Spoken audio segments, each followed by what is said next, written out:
Hello everyone. Now in this video we will learn how to create the tables. And in our previous video we have already learned about that how to create the database, and in our previous video we have created our this dbusp.audit. Now in this database we are going to create our table. Now first you have to click on the table, but whenever you will click on the table, if the table is created by you, then that will be shown into this area. Now it is already been created by me, that is a TB underscore student. Then how we will create the table?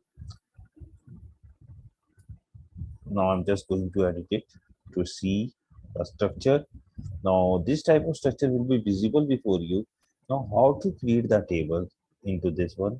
Firstly, we are going to learn about that how to create the table in a design. We will click on this button, then this type of window will be visible onto my screen.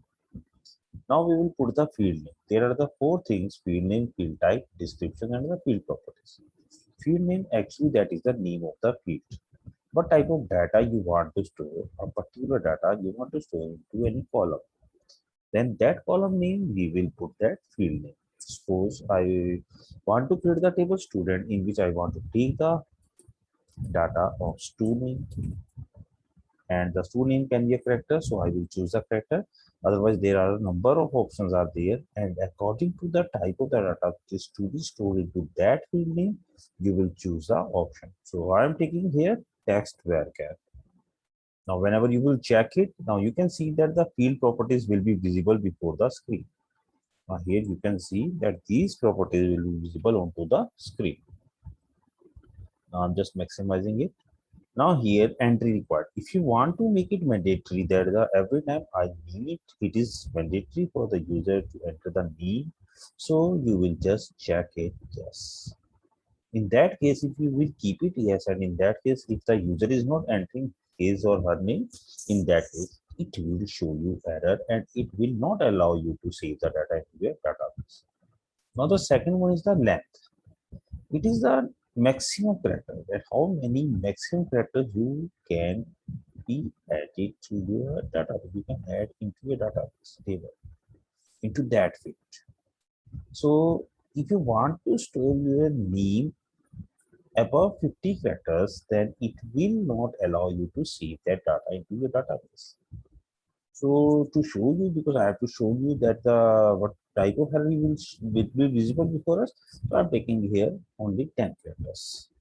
Now the default value, that is the value which is being added into the database, into the table, into this field whenever a new record is to be entered.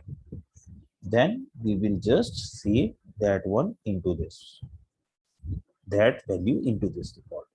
Suppose that is the city name, and we know that our city for New Delhi is being saved by our all the people. Most of the people they will want to save the name New Delhi. So you will select it here New Delhi. Or suppose you belong to your Dehradun and you want to you know that if the number of users are belongs to Dehradun, they will definitely name of the city, put the name of the city Dehradun. So you can set the Dehradun as a default value. We will set these name into our next table. So default value. Now the next one. Now the next thing here, description, that is an optional part. If you want to describe about the field, that for which purpose it is being used, you may write the line here. So now the second name is suppose the stu class.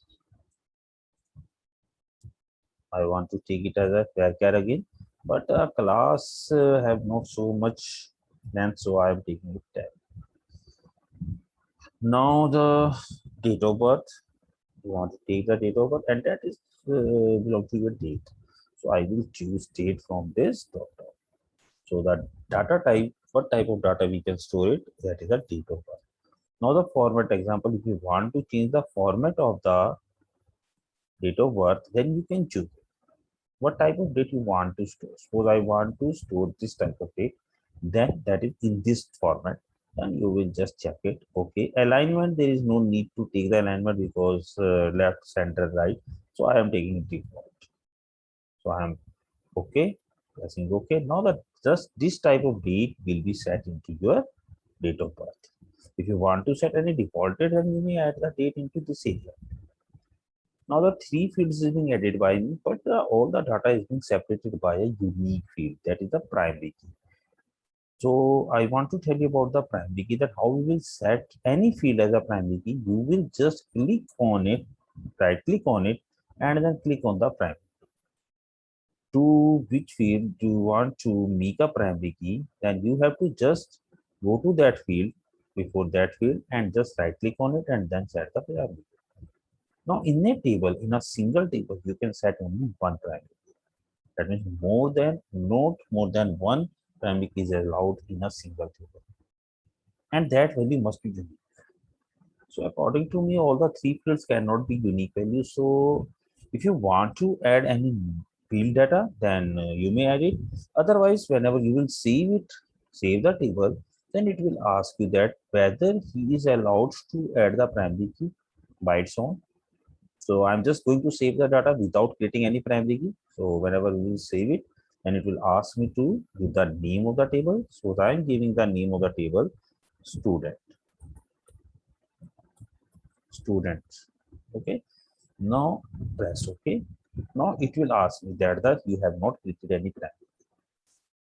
Now it is taking the permission from me that should I primary key be created. Now he is asking just should he must be created a primary key. I am allowing him that yes, okay, you may create. Then whenever I will click on yes, then you can see here that the primary key will be created automatically. If you want to make it an auto value, then you will click on yes. Now the auto value means now the every time the value will be generated automatically one by one, because it is an integer and it will start from 0 and every time it will be created one by one. So now I'm going to save the data. Either you will save it from here or you will press Ctrl S. Now the data will be saved. You will press Ctrl S. Now the data will be saved and then press OK. Now the table is being created. Whenever the table is being created, it will be visible into this area. So I am going to delete the table. If you want to delete the existing table, then you have to just right click on it, then delete. Then it will delete the table. I'm just deleting that table. Now the one table is created by me.